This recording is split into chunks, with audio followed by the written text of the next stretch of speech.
There are so many moments throughout any day for all of us when our nervous systems kick into high gear, into the involuntary automatic stress response we know all too well. Stress, properly timed and placed in the right amounts, in the right circumstances, is good stress. The stress we want and need to accomplish our goals, meet our deadlines, and react quickly in actual emergency situations. All too often, we're experiencing stress that we don't need, like chronic stress, when our nervous system is constantly struck on high and we're exhausting ourselves living in fight, flight, or freeze, even when we don't need to be.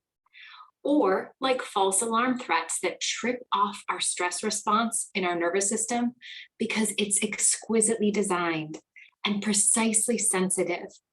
And it can notice everything before we even realize it, but it can't tell the difference between a real threat and a notification on your phone, or a stressful situation that's really happening, or your thoughts about stress. So for most of us, often it's not a real threat, like a bear chasing us in the woods or a car slamming on its brakes in front of us that trips off our stress response. It's our never-ending inbox, the barrage of information coming at us, the social media scrolls and rabbit holes, the lying awake at night worrying about the state of the world. All of this is tripping off the same stress response that being chased by a bear in the woods would do. And none of those things obviously have the same resolution as the bear.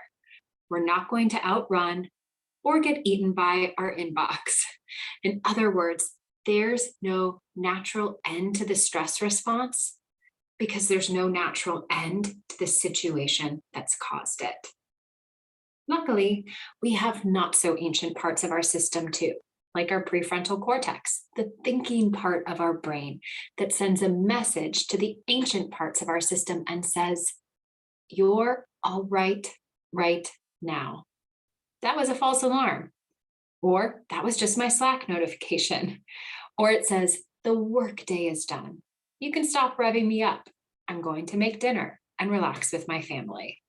And when that kind of override happens, then the parasympathetic nervous system can start to calm things down, to bring us back, to reestablish homeostasis, to bring us back to a baseline where we are our most integrated, creative, and aligned versions of ourselves. The good news is that we can learn and train in the cognitive tools that we can use to do this in the moment, that are easy to remember, simple to use, and immediately effective to bring us out of a stress state when we don't need to be there. The three-part instruction that I'm about to share with you is so simple to use, so easy to remember, and even impossible to forget because you already know it. Here it is. Stop, drop, and roll. Stop, drop, and roll. Don't worry, you don't have to get on the ground and actually roll around to use it. You're not actually on fire, though the heat of stress, how it feels to have your heart beating rapidly out of your chest, your muscles tense and ready to fight or flee, tight jaw, all of this can feel a little bit like you're on fire. From a scientific standpoint, repeating a phrase out loud, or more likely to yourself, like stop, drop, and roll, overrides the autonomic nervous system, the fight, flight, or freeze response. It puts a roadblock in the pathway of your usual habituated stress spiral. And over time, with practice and consistent use, it begins to regroove your neural pathways and rewire your own stress reactions. And instructions like this are found across ancient wisdom and contemplative traditions, tools that help us work with our minds to be less reactive, less judgmental, less impulsive, and less habitual in the heat of the moment, to be present with and to the moment without the filter, without the story, without the overlay of judgment. So the next time you encounter your stickiest stress story, stop. You can even say to yourself, stop. You can double down on that by taking a breath, by closing your eyes, placing a hand on your heart, maybe leaving the room, stepping outside, taking your hands off the keyboard, closing your mouth before you say the thing that you always say, stop. Next, you drop. Drop the story, drop the thought, drop the judgment. This isn't about getting rid of your thoughts completely or pushing them away and not dealing with them. It's noticing them, naming them, seeing them clearly and saying, not now. I don't need you. Dropped. You might even clench your fists and then relax your hands. Open your palms. An embodiment of literally loosening the grip on the stress habits that grip us so tightly. You can relax your jaw, open your mouth, let go of heat, of frustration, of your exhale. A literal embodiment of dropping. Drop, drop, drop. Let it go. Finally, roll. Don't stay stuck. Move into and onto the next moment, but without your agenda, without the conceptual overlay of judgment, of story, of habit. Roll into the moment, meet the next moment just as it is. No resisting, but accepting. Rolling right into the moment just as it is. Presence. Being right where you are. Right here. Right now. Stop. Drop. And roll. Stop. Drop. And roll. And just like when you were a kid learning this in a totally different, but maybe not so, fire safety situation, you practiced. You did it over and over and over again when you weren't on fire, so that it became ingrained in you, so that if you had to use it, you could.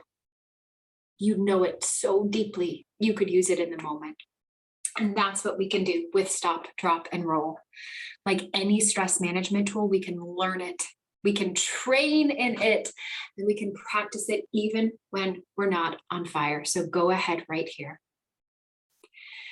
Take a moment to settle in. And for the next few moments, let's practice.